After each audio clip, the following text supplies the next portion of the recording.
Good evening, esteemed guests, and it's my great pleasure to welcome you all tonight to this event about rethinking addiction. Before we begin, we gather tonight on the Eora Nation on Wurundjeri land. The Wurundjeri and Boonwurrung people have lived on this land since time immemorial, and just as their culture continues, their sovereignty has never been extinguished. I pay my respects to Wurundjeri elders past and present, and want to affirm today and every day that it always was and always will be Aboriginal land. My name's Sally Rugg. I didn't realise that my bio was going to be up there before, so I'll just repeat it quickly. I'm an activist, author and public speaker, and I'm the executive director at change.org. I also grew up with an intimate knowledge and experience of addiction, and eventually lost my father to addiction in my early 20s. I'm thrilled to be here tonight, though, to discuss with our wonderful panellists this really important issue. We're in for a really fantastic evening with some great conversations spliced with some video clips, and it's really exciting to see so many of you people here in person. So thank you for coming out. The Rethink Addiction campaign is a national effort to change the conversation around addiction and break down the stigma that prevents people from seeking help. The campaign was born out of the groundbreaking SBS series Addicted Australia, which showed the real story of addiction and clearly demonstrated that Australia was ready to rethink addiction. We're joined tonight by some of the participants on the series Addicted Australia, and I'd just like to take a moment to thank, on behalf of everyone here and also personally, those participants for your generosity and courage in sharing your stories, so that others might feel a little bit less alone, and so that the nation might become a little bit safer and a little more caring to people living with addiction. So thank you very much.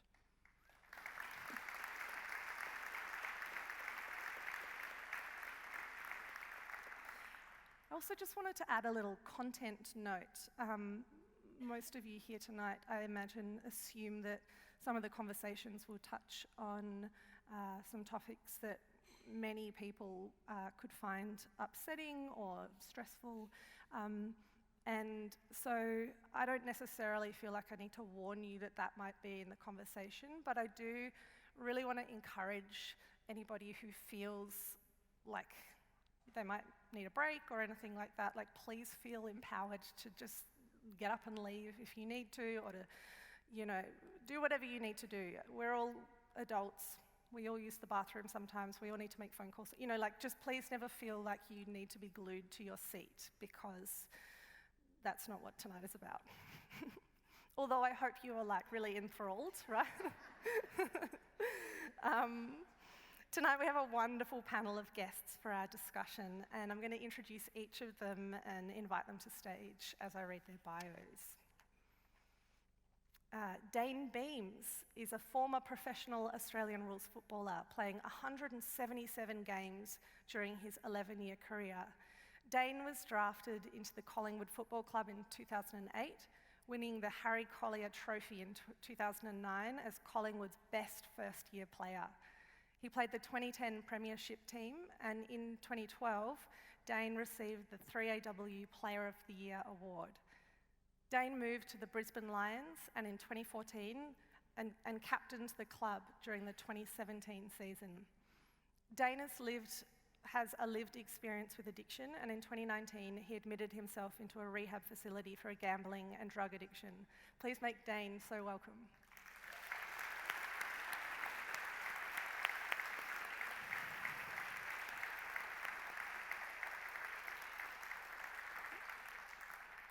Shanna Whan is the CEO and founder of Sober in the Country, which is a national bush charity. Her relentless years of volunteer advocacy, raw and often irreverently funny conversations have seen the life-saving message that it's okay to say no to beers in the bush go national and international. Shanna was recognised formally in 2021 by her peers and the public as a Pro Bono Australia winner of their Impact 2025 awards. Welcome, Shanna.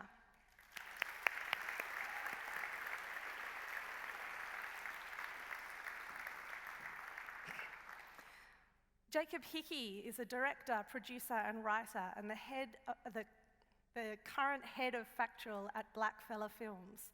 Jacob started his career at the BBC, where he worked for 10 years in news, current affairs and documentaries.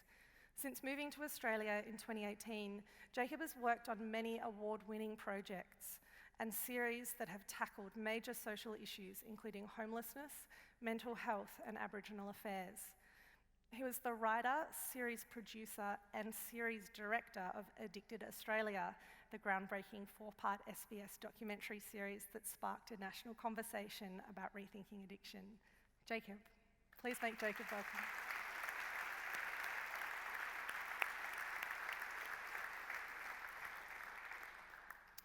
And our fourth panellist tonight is Dayne Lubman.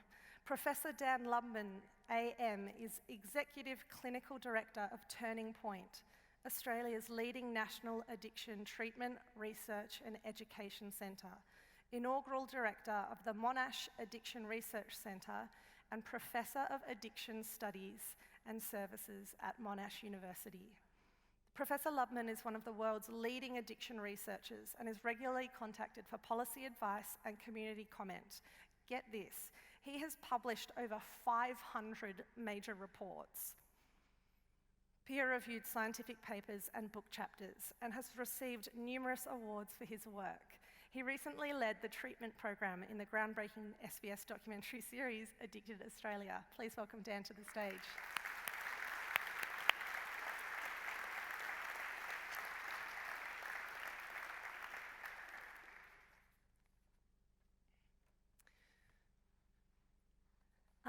And so, as I mentioned before, we are going to shape and steer this conversation this evening with clips from the groundbreaking 4-part documentary series, Addicted Australia. And so I'm now just going to hand over to Jacob, who will introduce the first clip. Hi, thanks very much for coming, everyone. The first clip is, for those who have watched the show, it's really the first 3 minutes of episode 1. Which really just outlines the premise and the concept of the series and gives you a window into kind of what might happen over the 6 months that we followed the great, brave 10 people who chose to take part. Forgot how intense that was. Yes, So when the first episode in particular, but when the series aired, I remember it just felt like everybody was talking about this show. Like my social media feed was alight, and it was like the stories and the experiences that were shared were sort of ricocheting around my networks, and each of us had a different reaction, and it was meaningful in different ways. And I can imagine that most, if not everyone here, had a very similar experience. Dayne, when did you see the show, and what was it like seeing experiences like that on a mainstream television? Well, for me, I could relate a lot to the guests on the show. So I guess there was two sides of it. I watched it with my wife. My wife's obviously lived my battle with me, and I think the thing that came out of it that was really beneficial for myself was my wider family being able to understand it a little bit more. So I guess the feedback that I received, and I remember one message in particular from my sister. She sent me a message after the series, and she just said to me that she felt like she could understand what I was going through a lot more after watching the series. And for me, that was really comforting to know that, and also a really strong message and really good feedback that the series hit a good point. And could you believe that a show that raw and touching on such topics that have been so, stigmatised and misunderstood for so long, had such a big national audience? Yeah, well, and I mean, no disrespect to SBS, but I said, you know, these sorts of series should be aired on, you know, some of the bigger channels, Channel 7, because people need to see this. This is real life, and there's no walking around that. There's, you know, the statistics are there. You know, I see it a lot with what I sort of do now. I meet a lot of people. A lot of people have reached out to me based on the fact that, you know, my personal journey has been quite public. So I've also had lots of people, you know, I get messages literally every single day from people on Instagram, and you know, I'm not trained, I don't have any qualifications, but what I do have is a lot of life experience in this area, and I just share that with people, and that's really comforting for people in itself. So knowing that I can have an impact on someone else is a huge thing, and yeah, I mean, the series was, you know, a great step, but I still think as a society we have a long way to go in terms of breaking that stigma down. And Jacob, so you know, made this series with a lot of other people, obviously, but it wasn't, when you set out to make the show, you had a kind of different vision or a different idea in mind, right?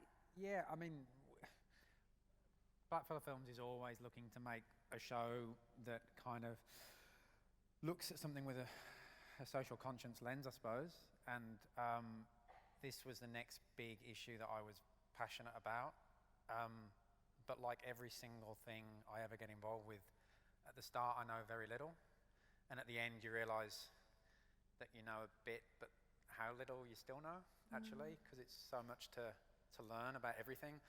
And so, yeah, I mean, I knew some basics. I've seen addiction at relatively close quarters in my extended family. I'd read a lot about it, but I couldn't honestly say I understood, and I still don't fully understand at all what it's actually like to live with addiction. I always have to be an expert at finding experts, rather than being one myself. And so when you get to speak to, and the experts in this space are the participants, they're Dan, and so you listen and you hear what they have to say, and you know, the stigma and stereotype that we're trying to redress is also your own, and you question your own views and how you came into this from the start. And I think possibly the biggest thing that I didn't understand was the treatment and the system. And despite some incredible people, many great people who work in the system, the first thing that Dan taught me about addiction was that the system didn't really exist. And that was a shock, but propelled me. It was actually, for a program maker, the thing, as odd as it sounds, the thing that you want to hear, because it motivates what you're going to try and do. And that was the key for me. And Dan, that piece around the system doesn't exist. I mean it does, but come on. Was that one of the driving factors in wanting to make a show like this or participate in a show like this? Absolutely. I mean, I think when Jacob came and he asked for some advice, and originally I think the notion was around setting it in as some sort of rehab, short-stay rehab, to follow the participants there. And I think one of the things we talked about first of all was the many myths that are out there around addiction. The idea that you go to rehab and that's the cure. The idea that you know, you can be fixed in 2 to 4 weeks. So there's so many myths out there that, you know, the biggest myth being that treatment doesn't work, and we see that because we see this enormous delay in help seeking because of the stigma associated with the idea that treatment doesn't work. And so the opportunity to work with Jacob and to think about what treatment could look like, to show what is possible if we provide that wraparound care, we give people the promise of an extended period of care. That was a really great opportunity to get involved, and it was something we couldn't turn down. And I think, thinking about stigma, like, so I live in Melbourne, and prior to that I lived in Sydney, like on Oxford Street pretty much, and the way I moved through the world and sort of where I was in the communities I moved in, particularly I think as an LGBT person, like I sort of had a lot of advertising and service delivery kind of wrapped around me. So I think I was sort of like at the apex of all the sort of public health messaging for destigmatising alcohol and other drugs. But Shanna, that's like not the case in regional and remote places, right? Very different to walking down Oxford Street. I reckon, yeah, we're a few steps behind, sadly. Can I just say, I feel so compelled. I just want to acknowledge some of the very brave people sitting in the front row tonight and just say thank you for being here. It was quite hard watching that playback. That got me right in the feels. And to those who've walked this road and the family members, I just feel like you really need to be just acknowledged. I just want to acknowledge you. So I was an alcoholic and nearly died in 2015, and it's my life's work to raise the issue of the huge lack of in rural, regional and remote Australia. And as you just said, Sally, there is so much extraordinary conversation happening globally, and thanks to amazing people like Dan and also FAIR Australia, the Foundation for Alcohol Research and Education, this conversation is really gathering momentum, but we're dragging our heels a bit in the bush. That's not because we're intentionally trying to be less interested. We're just so bloody isolated. We live in permanent ISO. That's one of my favourite things to bang on about. That's just how it is for us. So the challenges are amplified, the messages are harder to get across, and the battle is just infinitely harder all the time. And that's why our charity does what it does to try and carry that important work as far out as we possibly can. Yeah, and the reality is with these sorts of campaigns and messages, like they're very important in terms of education and awareness raising for people who experience addiction in their families, but it's also, this campaign, Rethinking Addiction, is about like national policy solutions that will require like political action. And if the conversations around, destigmatisation of the use of alcohol and other drugs are only happening in these sort of little pockets that I mentioned previously, it's not, So I'm a big fan of the documentary because I think it works to make this conversation national. Let's have another look at another one of the clips, I think. Jacob, will you take us through? This is a clip featuring Heidi, and this is the morning when she was due to go into detox. One of the great things about the treatment program that Turning Point provided was this holistic care, and that's what I was talking about, the lack of system. It's the lack of system from the top, and that addiction isn't treated like any other health disorder, and that's because of stigma.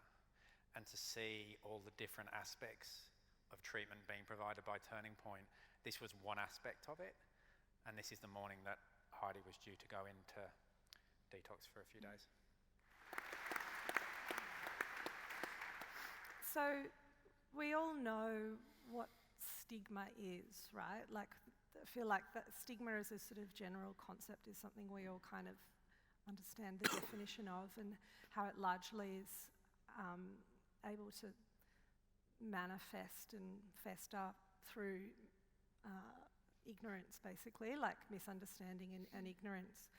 But Dan, how does that stigma cause harm to people? Like, what is the acute impact of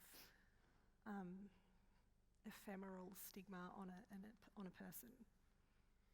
Well, I think people understand that the way we talk about addiction in the community is it's largely seen as a sort of a moral issue, that somehow people are flawed or weak in some ways, that they just can't control themselves, and sort of that belief that pervades society means that people internalise that belief as well. So people tend to get very angry from themselves and feel that shame and stigma themselves, and so often what we see is people feeling like they have to solve this problem by themselves, that they can't ask and reach out for help. And it still amazes me, when addiction's is the most stigmatised health condition globally. We know it takes, on average, up to 20 years for people to seek help because of this shame and stigma.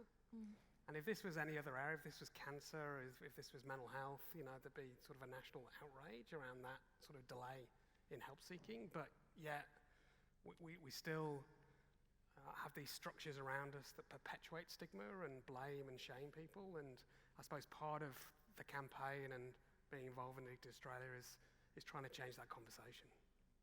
Yeah, thank you. And Dayne, how do you experience and did you experience stigma? And how do you tackle that as a person in your conversations? Well, I mean, I've been to rehab 3 times now. The first time I went, I was one of those people, to be honest. And I'd like to, I'm a completely different person now to when I first checked myself into a mental health rehab facility. In terms of the way I view it, I remember when I first knew, or when I was going to rehab, I was going the next day, and I still remember it vividly. I don't know how I remember it because I was so anxious about the whole experience and what it was going to be like, and that was really because of what I'd seen. For someone like myself, at that stage I'd never researched into it too far. All I'd seen was what I'd seen. You see celebrities checking into rehabs, and it's made out to be a bad thing. So that was my perception, and I was really fixed-minded in the way I thought about things. And I remember I popped 10 Valium that night and decided to drive to Sydney. I went to rehab in Sydney. I decided to drive to Sydney at 3 o'clock in the morning, and I crashed my car on the highway at 110 kilometres an hour. And I was lucky that there was no one else around on the road. I was very lucky that I didn't roll my car. In a way, someone was looking down on me, and that in my eyes was my father, who passed away in 2018. But that whole experience and how anxious I was about going there, it was completely different when I got there. I was around people, I'd felt so uncomfortable for so long. Going into, my background was I was a professional athlete, so very hard to try and hide an addiction when you're going in fronting up to a lot of guys who are very, male-dominant, big egos, don't understand this type of thing at all, and I was one of those people. So, it was quite hard for me. I didn't feel like I was ever comfortable with what I was doing, and for the first time in a long time when I went there, I felt comfortable. I was around other people that understood me, and they were just people that needed a break in life. And it was very, there was lots of things that were set up and in place to take the stress out of your life and get the help that you need. And I loved them so much, I went back twice. But look, some of the people that some of my closer friends now are people that I met in the first stay that I had in Wollongong. And it's amazing. It's all because you have that, you're able to relate to one another. And, some of those people are 20, 30 years older than I am, but going through the exact same thing. So it's incredible. And, definitely there's the stigma attached to rehabs. I say it to people all the time. They're just a group of people there that need a break in life and need some extra help, and really that's what they're set up for. And I found my experiences there, really beneficial. And ultimately, the first time I went to rehab was where I found my passion now, which lies within, the arts and craft industry. That's great. Shanna, I know that you're maybe having like a bit of a, I think that video might have hit hard, and that's understandable. I wondered if you wanted to share how you're feeling, or if you wanted a break. Or Oh, look, nothing like having a bit of a runny nose when there's close-ups going on. I can't believe I forgot a tissue. Heidi, I just love you, and I hope we can be BFFs. I think you're amazing. You're such a brave girl. Yeah, can we? So brave. Oh, I knew if I said it, that'll just be splendid. Thank you. Everything is relatable, every single thing. The stigma and the shame is so disgusting. The perception in the public, the misinformation. I was one of those people, when someone dared to suggest to me, Shanna, do you think you might be an alcoholic? I would get deeply offended and tell them to F off, because I worked 14 hours a day and I did amazing things and I drove a nice car and I had nice hair. I seriously thought, how rude of you to suggest this, right? Because that is what I had been taught to believe, that alcoholics are something terrible and faulty and flawed and down the bottom. I now understand I was only a few steps removed from that. I was only a few steps removed, but I had been indoctrinated that it looked like a certain thing and walked and talked like a certain thing. So I never, ever, ever even considered going to an AA meeting, because that was for those weirdos. And I never considered rehab, because how offensive, I've got an important job, thank you very much. Honestly, the misconceptions and then the stigma of, but hang on, you need help. Then you start to feel shame. And what I can never ever begin to explain adequately to, particularly, and obviously I'm going to focus on the rural sector here, in the bush, we will literally shout our mates' schooners until they get fall down drunk or vomit on themselves, and that's hilarious and excellent and funny. But the second they step to the other side of the arena and say, I need help, I need a hand, I'm an alcoholic, I can't drink anymore, step away from us. It's insane. So this stigma doesn't just run to someone who needs help, it runs to when they ask for the help and step into seeking support. It's nuts. And that sort of othering that you describe, I mean, it sounds like internalized stigma, but that othering of sort of like, it couldn't be me, it's those people, they look different. The discomfort. A real sort of desire to put distance between the idea. I think a lot of people do that. I mean, in a variety of ways. Like is to sort of, we each sort of reinforce and strengthen that stigma by othering people rather than seeing similarities between all of us. I mean, what was the statistic? 1 in 5 Australians experience addiction. You know, I thought it would be more than that. And you know, I think perhaps people aren't after COVID. being honest with their survey answers. Because the reality is it's not other people. It's all of us.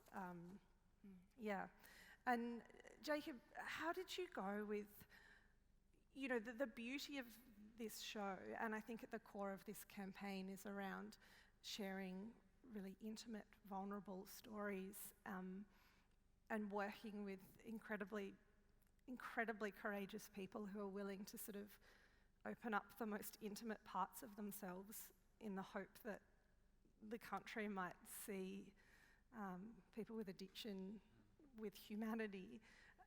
How do you go about capturing those intimate moments so compellingly and without disrupting the truth of what's happening?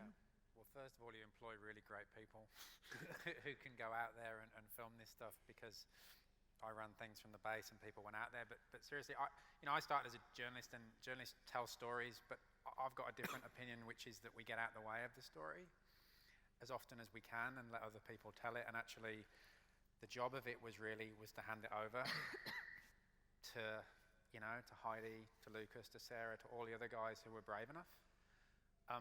Because when you sit here tonight and you want to deal with stigma and stereotype, you want to listen to them, because we need to hear what they have to say, what they need, and what they're going through. And so our job was to build the trust and do that really strange thing, which is say what you were going to do and then do it.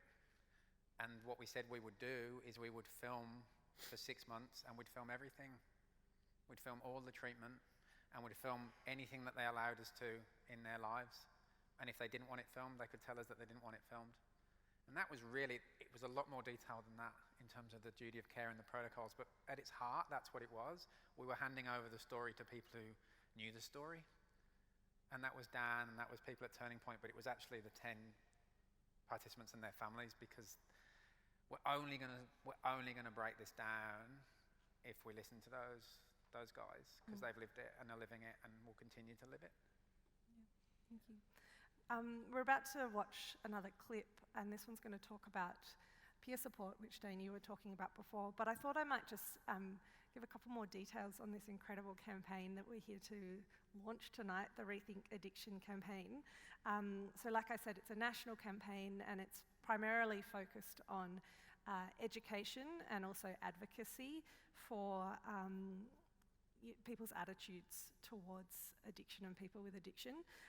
There's 4 primary asks as part of the mission, which I think are really exciting to have this sort of roadmap. The first priority is that addiction is treated as established as a national priority, which I think is brilliant. The second is calling for a summit for meaningful knowledge exchange between addiction experts to be convened federally, and I imagine with the states as well. I've got my campaign brain on, being like, hey, how are we going to get this done? The third is a national plan and roadmap to address addiction to be drafted.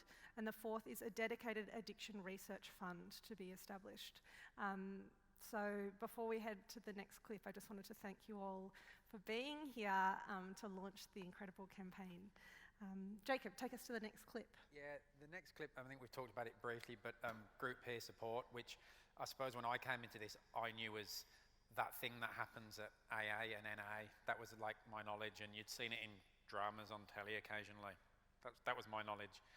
And then we realised that one of the things that, listening to Dan, that would be a crucial part of the treatment. And I remember thinking at the time, but that's the thing that you never see. Like, that's the whole point, right? It's anonymous. And I realised what we were asking for, and I realised that we were asking people to bare their souls in that room in what is a private space and put it on national television.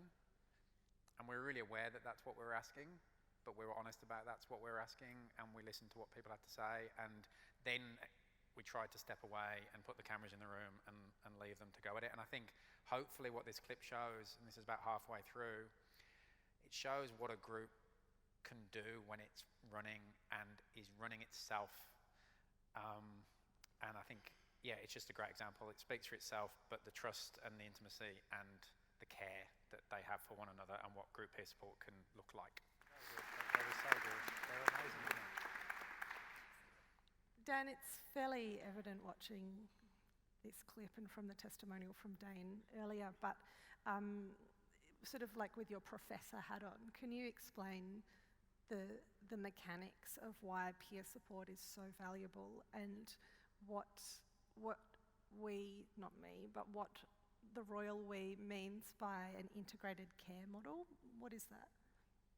So I think we all talked before about stigma, and the impact of stigma is really isolation. People don't feel that anyone can understand what they're going through, so people isolate themselves, they don't talk about it, they sort of listen to what's on broadly in the media and papers on TV, which is really about you're a bad person, and I suppose judgment, is a major factor in there. So being able to go to a group of people like we've already heard, going to people that understand you, that can share your experiences, that can give you hope of what the future could look like, to understand that this is a condition that is treatable, that there is potential, and to see, to give that sense of hope and self-efficacy, it's incredibly powerful. And I think, that possibility of connection is really what's so important for us when we're thinking about treatment. Is how do we connect people who are isolated to communities that care and can support them? Because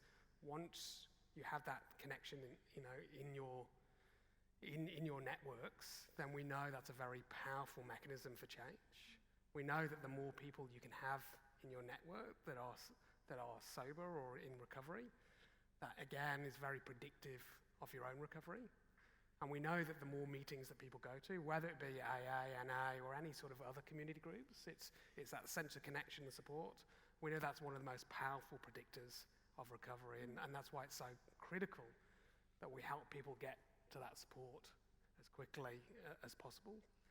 The challenge, though, is that I think as Dayne mentioned before, is that there's a lot of confusion about what groups are or what that sort of experience is, and so people are really reluctant to go. And I think we've got to do part of this campaign and part of having this conversation is letting people know what's out there, that there are opportunities out there, that these things work and they help people, and we need to sort of help people get that support as early as possible.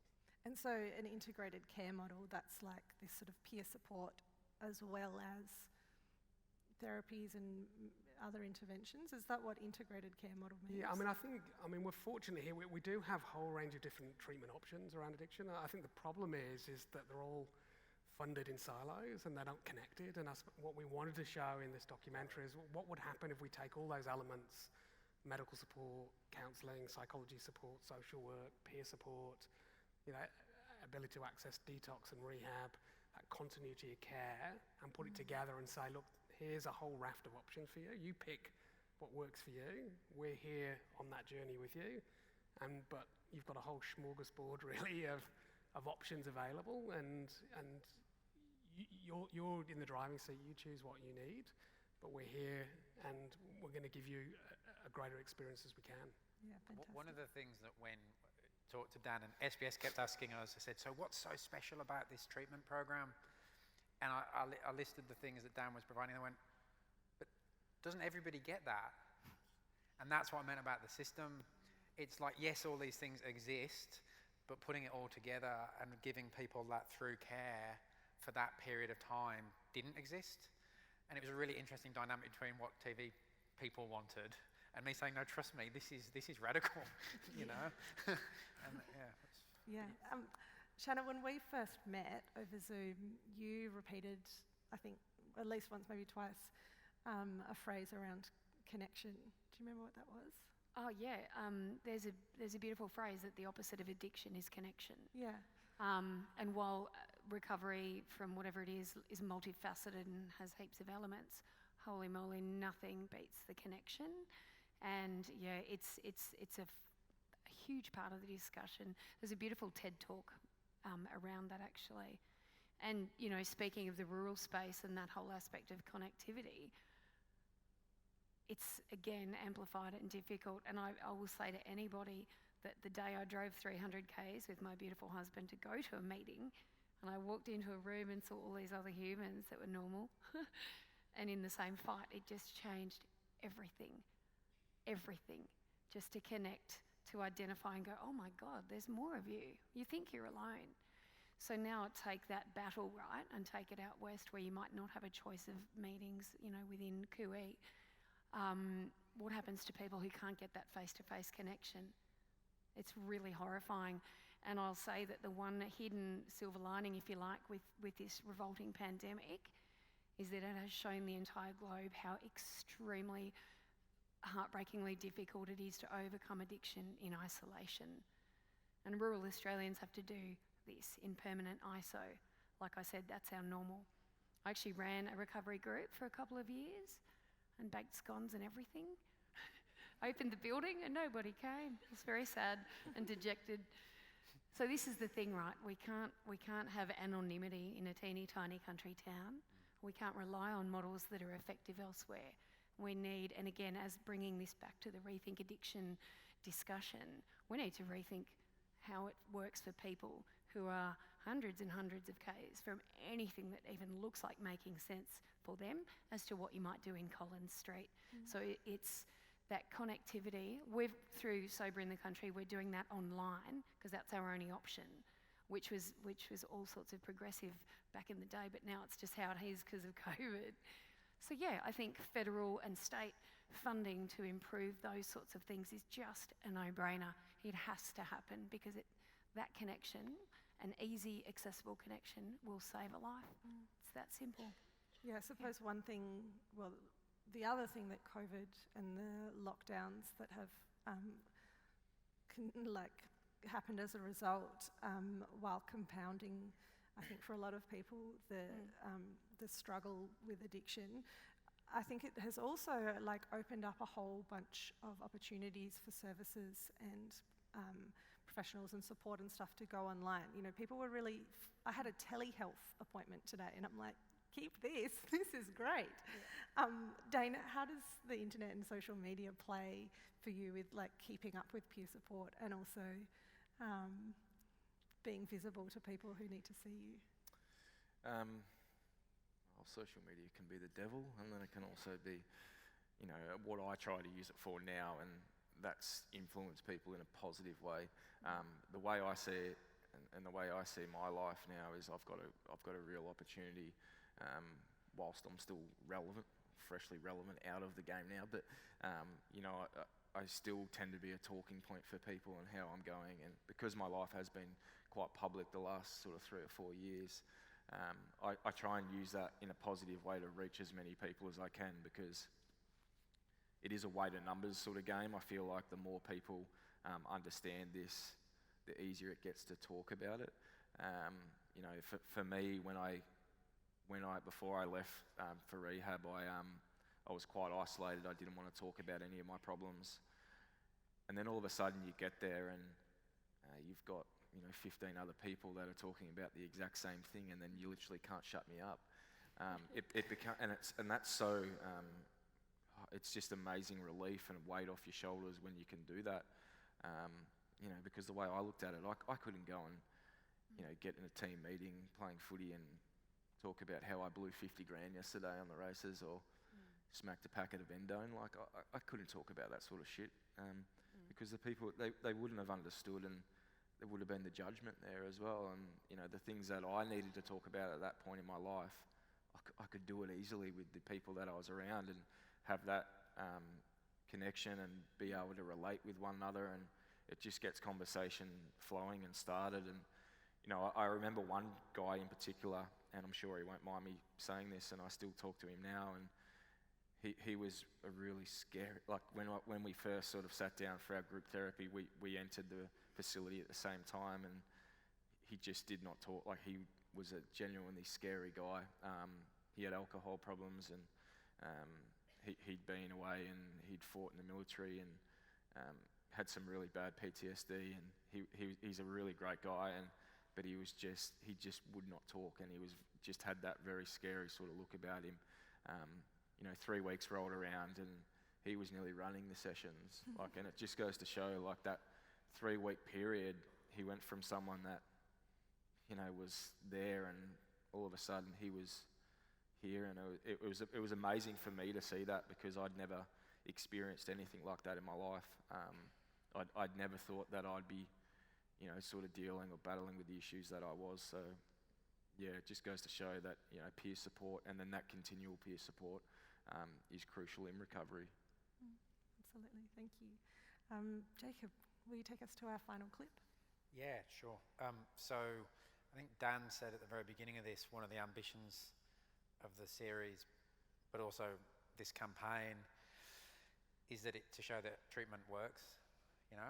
That's the point. If people reach out and ask for help, it can work and it can get through. And the other thing is that, which we've sort of been talking around, but has been clear for me from the very start, and what hopefully this shows as well, is, as glib as it sounds, the people first who are living with addiction, like, they've got all this other stuff going on, and that was a huge learning curve for me on making this, but also I think something that everyone needs to be aware of, because if it's not you that it happens to, it'll be someone you know that it happens to, and that's what makes this whole thing absurd, that we avoid talking about it, because it genuinely impacts us all. And they're people, right, like us, that this happens to. And so this is the last clip when we caught up with them, with the guys right towards the end of the project, after 6 months of treatment.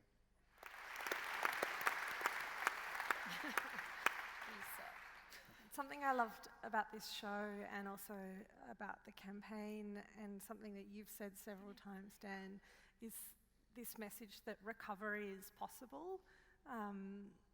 It's possible. And it's such an important reframing and sort of centering value, I suppose. And so with that in mind, with the fact that recovery is possible and can and should be extended to these 1 in 5 Australians, what are the next steps on the campaign, Dan? Like, how can people get behind Rethink Addiction? Well, I think tonight is a great example of what we're trying to do. It's bringing people together, and great to see so many people here in the audience.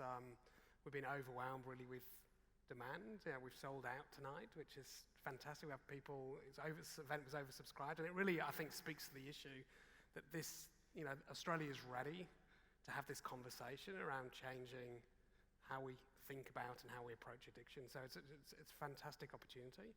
The campaign is around bringing together across society, all the people who are touched by addiction.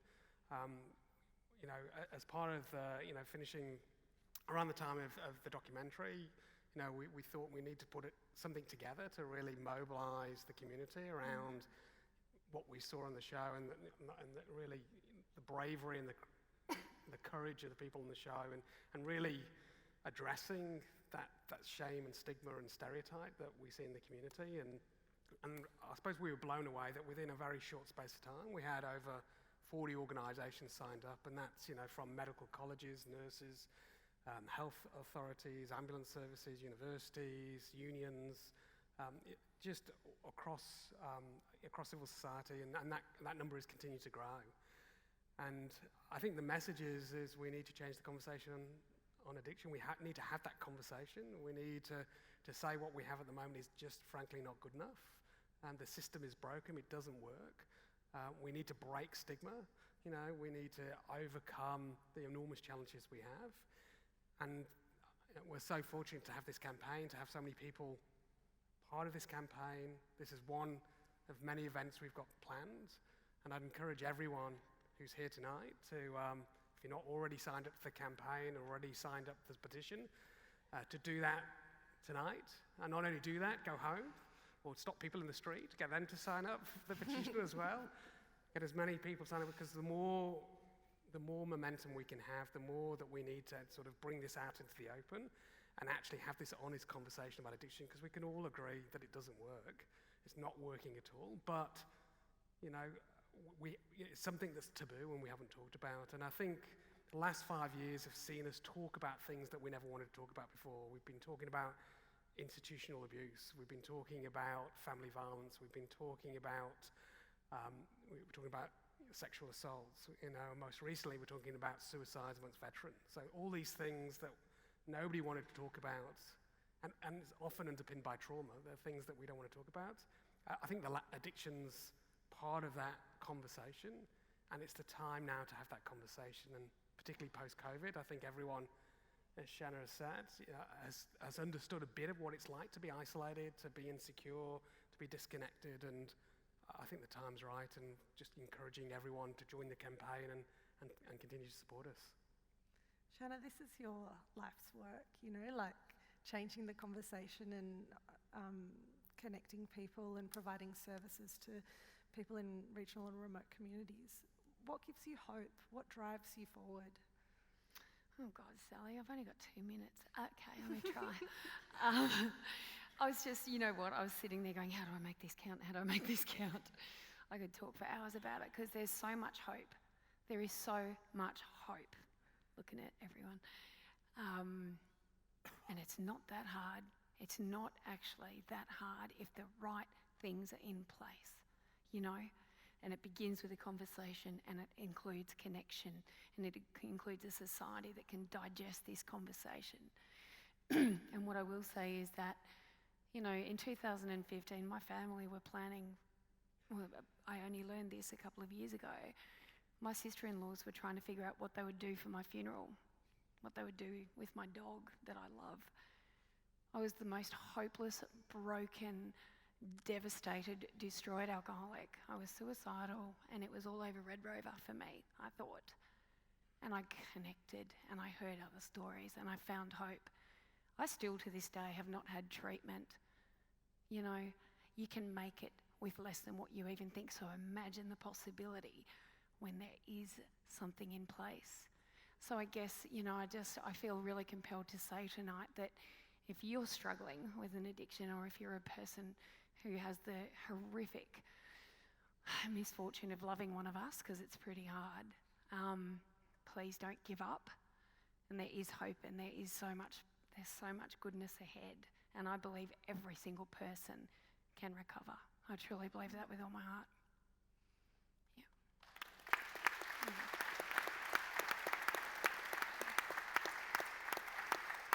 Yeah. It's funny you saying it's not that hard, and I'm sitting here thinking, I think it is, but so I'm not about to disagree with you, but it made me think.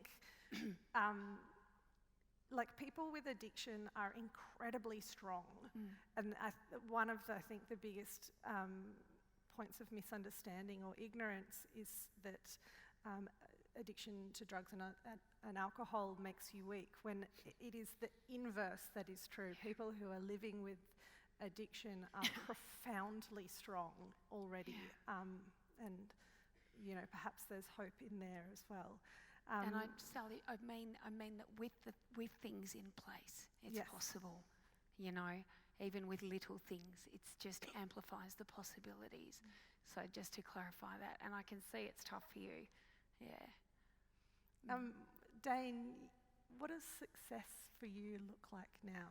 Like you've got a lot going on in your life. What's your life hold for you now? Success for me, well, the way I look at it now, I put my head on the pillow at night, and I've got not a guilty conscience. There was a lot of guilt around what I was doing. I felt terrible about it, as most addicts will, but I couldn't stop. Just couldn't stop doing it.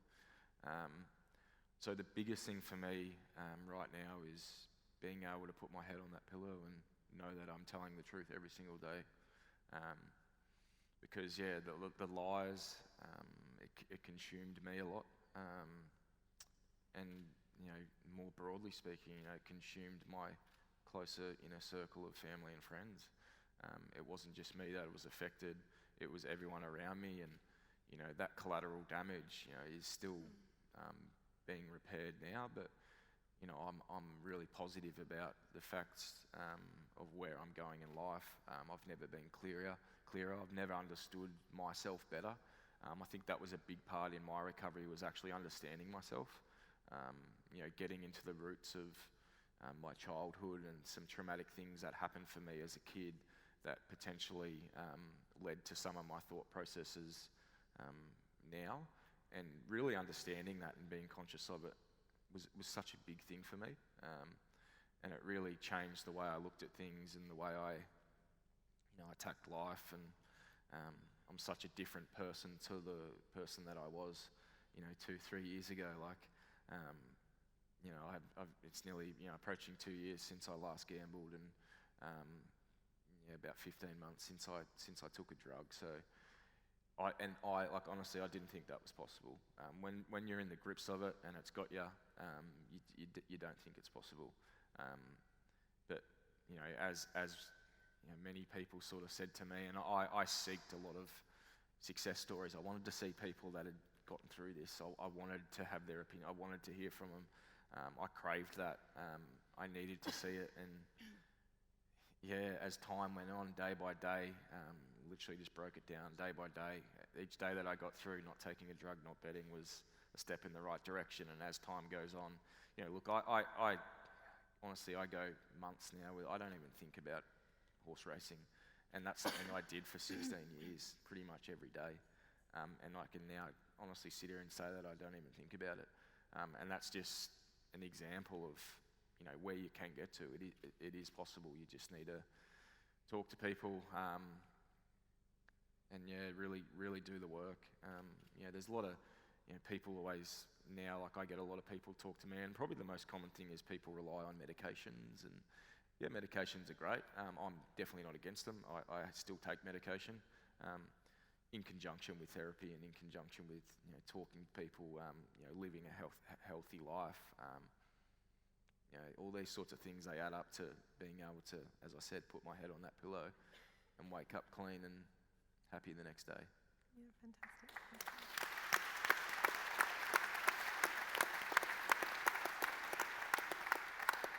I mean, it would be a whole other conversation that we don't have time for tonight, but sort of touching just both of you on trauma and sort of, conversations that we as a society kind of steer away from because it's relates to trauma. And Dayne, you mentioning that you sort of know more about yourself. We don't have time for that conversation tonight, but it is a good reminder that addiction is a symptom and not a source. So we can all keep that in mind. And just before we finish, and actually we aren't going to finish just yet because we're going to have time for questions. If anybody would like to ask a question of the people here on the panel, we've got a couple of volunteers who'll be roving around with microphones. If you do want to ask a question, I just ask that it's addressed to a member of the panel and is a question that will sort of enrich the evening tonight. And try not to share statements or stories, if that's okay. And while people are putting up their hands for volunteers, Jacob, do you think we'll have a season 2 of Addicted Australia? I hope so. If we can get the money out of people, we'll make a second series. Sorry, I'll just be blunt. You know, that's the truth.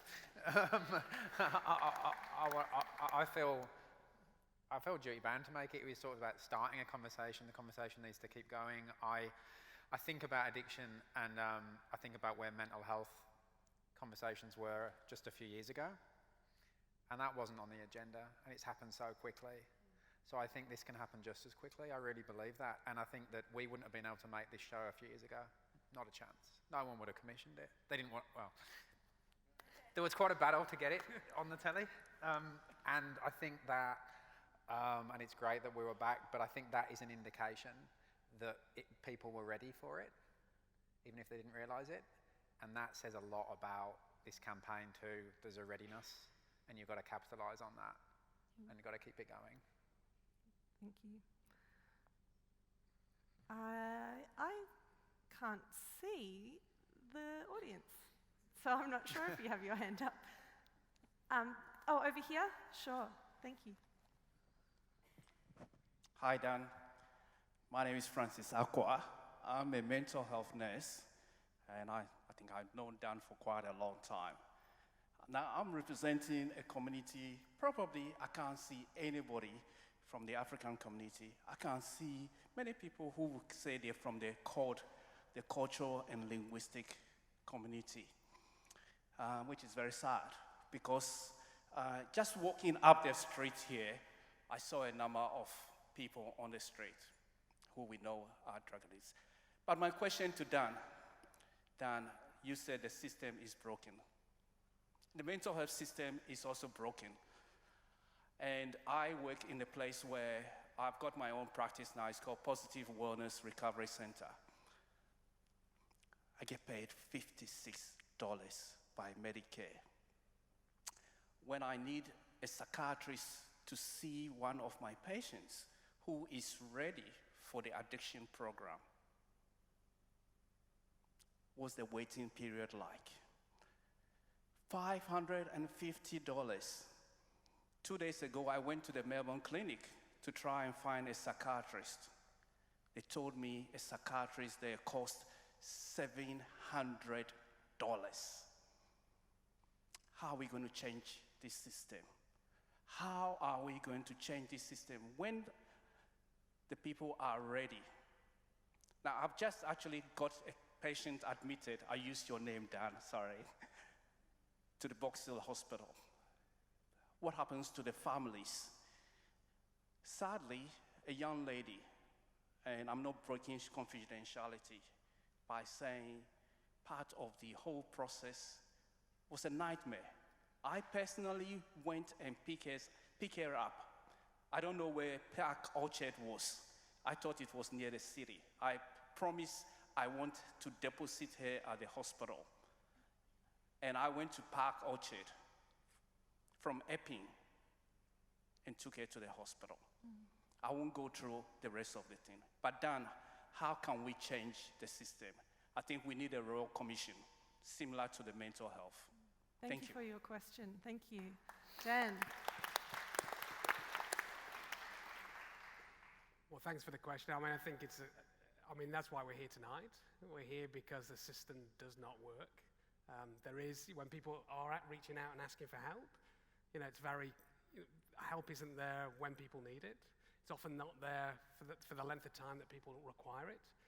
It's a lottery what people get, and it's great that people like yourself are out there really working hard to make sure that people, when they're ready for help, trying to navigate the system for them, But we work in the system. The system, we find it hard to navigate the system. And that's why we're so passionate about this campaign, because everywhere we go, everyone we talk to, we don't talk about addiction, but every social occasion I go to, people tell me about people they know in their family, in their friendship circle, who they work with, who have addiction, and they all have stories about the fact that the system doesn't work for them. So the whole point of this campaign is we can't keep this hidden. Everyone's got a story like you.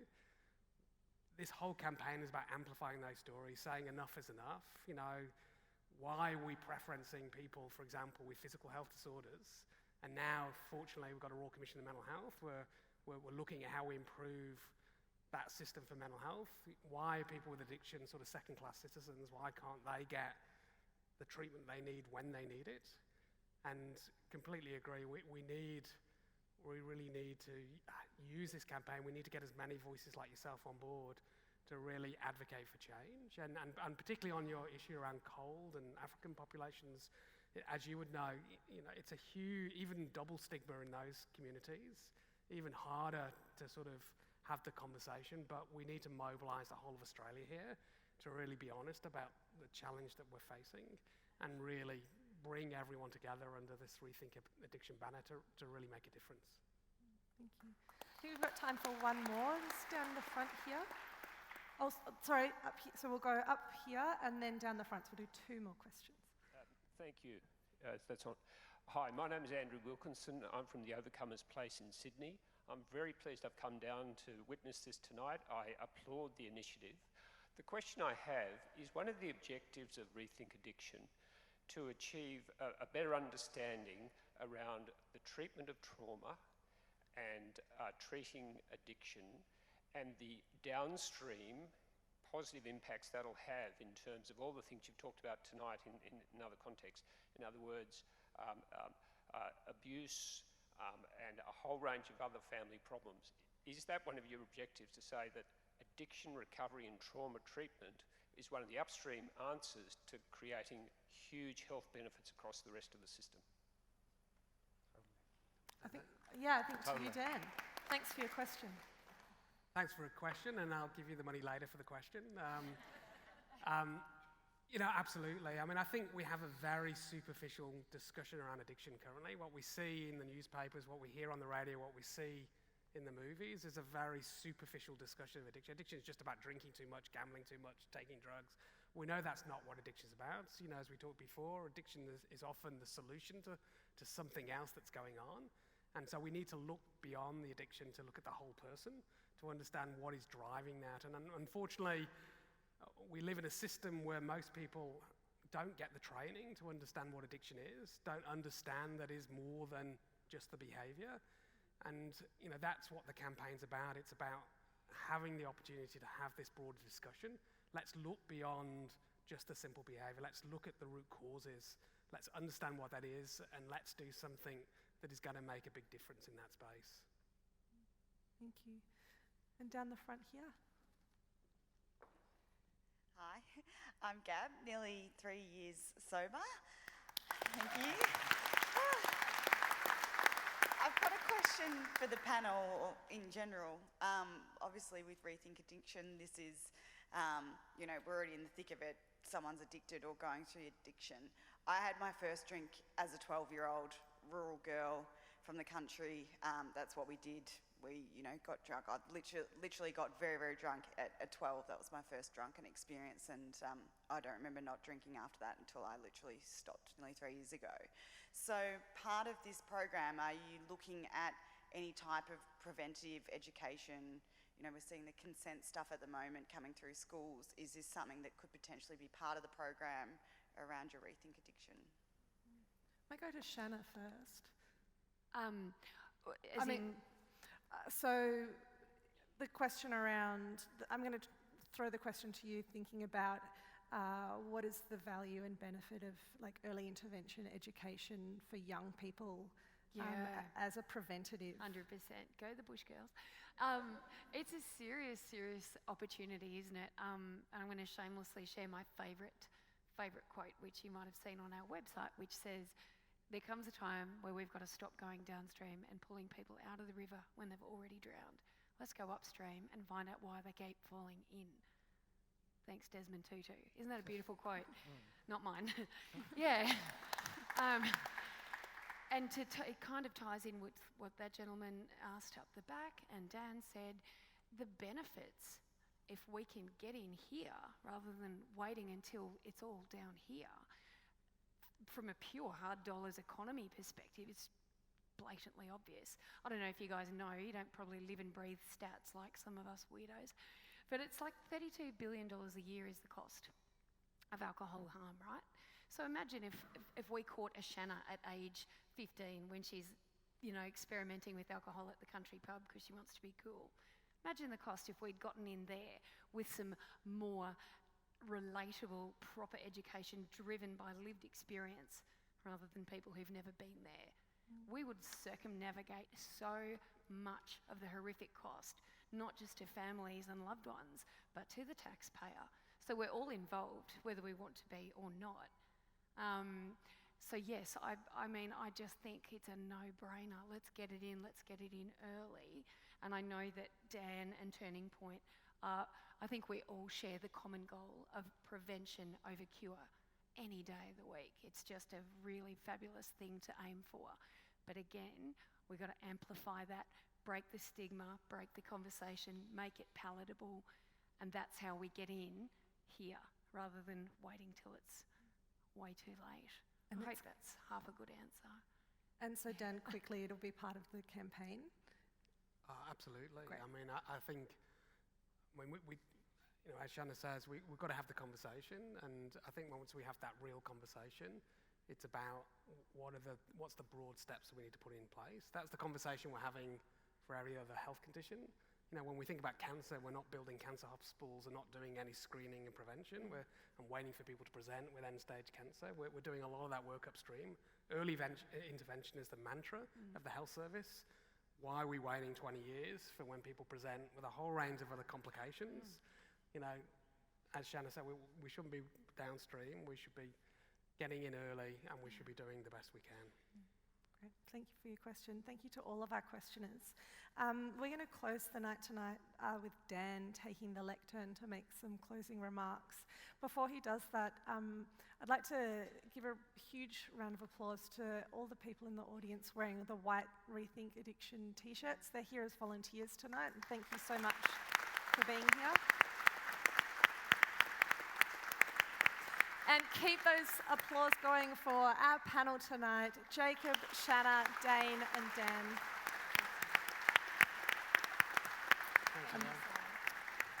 And we will head off while Dan takes the lectern.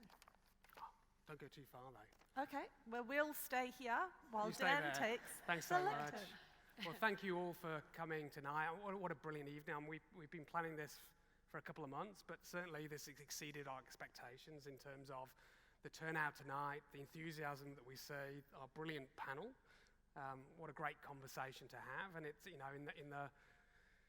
what we're trying to do with the Rethink Addiction campaign, which is start that conversation. What a brilliant place to start tonight with this event.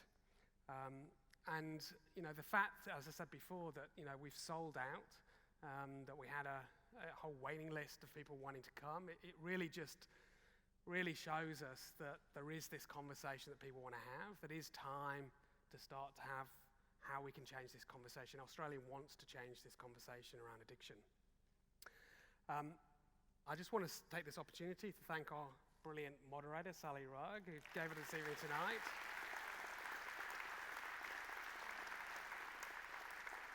Thank you. Just a small gift. Thank you so But much. thanks so much, Sally, for giving up your time. So great and valuable to have you here, and you've made the evening flow so smoothly, and insights are fantastic. It's an thank honour. you so much. Thank you. Thanks also to our other panelists, Dayne Beams. So thank you for being here tonight. Thanks, mate. Oops. Thanks, Andy. To the brilliant Shanna Whan. Yeah. Thank you, Dan. Thanks, Andy. Thank you, mate. I'm going to hug you. Thank you for everything you did. And thanks to the brilliant Jacob Hickey.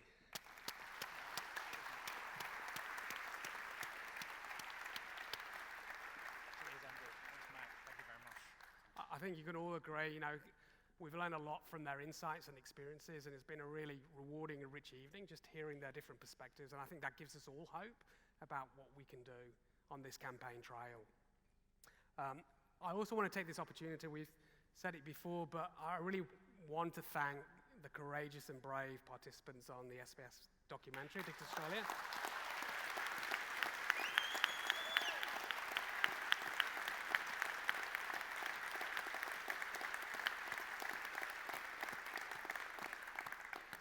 Thanks so much for taking part, and also for being here tonight. And really, without you, we couldn't have this conversation, we couldn't have this campaign, so it's because of you we're here tonight, so thanks again.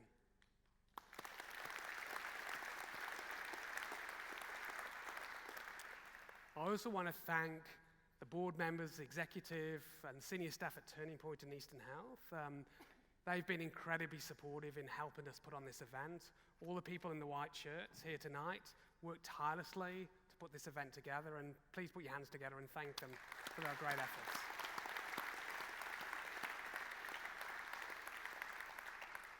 And lastly, in terms of thanking, I want to thank the representatives from our 40 organisations that are here tonight. You've been pivotal in amplifying the message and really getting this campaign up and running, and we really need your support in keeping this campaign going and building momentum. For those people who are here who are representative organisations, it just reminds me, if you could just stay behind, come down to the stage afterwards, because we'd love to be able to capture a picture with you and our fantastic panellists, so please stay behind at the end. If your organisation isn't part of the Rethink campaign, just don't despair. There is opportunity for you. We need to build this campaign across society. We need as many organisations on board as possible, because we know addiction touches us all, and it's really important that we have as many people representing society as part of this campaign so we can amplify the message and make meaningful change. So please go to the website. There's instructions there about how you can join the campaign and sign up.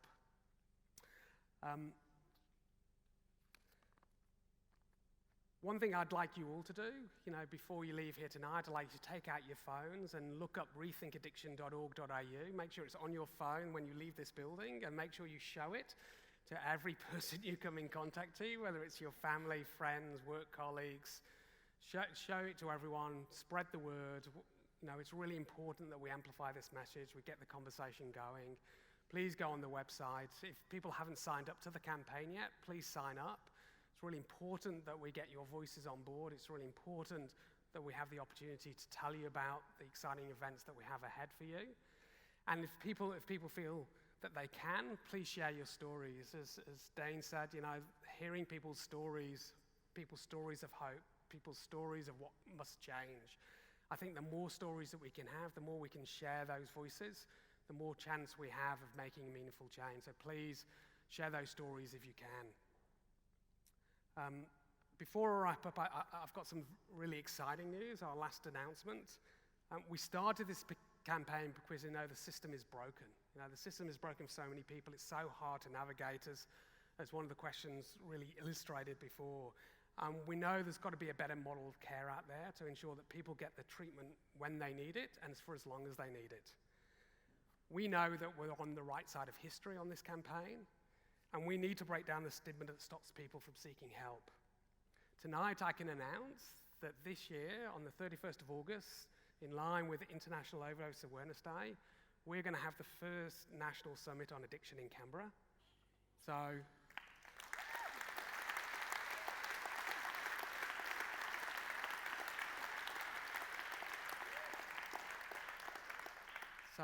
put it in your diaries.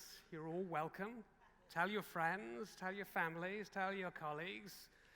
Really huge opportunity to go to Canberra and make a lot of noise and to let people know around the struggles that people have, the change we want to make, and the difference we can. So we want this national summit, and we want a national roadmap to help us define a new way of dealing with addiction. So please put it in your diaries. Just before I finish, I don't know if people saw, but we have some Vox Pops up in the top right-hand corner.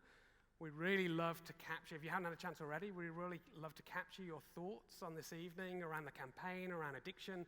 So if you have an opportunity before you leave, please see the people at the top around the Vox Pops, just a few minutes to tell your story or to get your insights, and really important again in terms of amplifying our messages. So I think that wraps it up. Thank you all for coming tonight. It's fantastic to see so many of you. It's been a real privilege to be here and to hear everyone's amazing story and be part of this journey. Please spread the word about the campaign, and we'll see you in Canberra in August. Travel safely, everyone.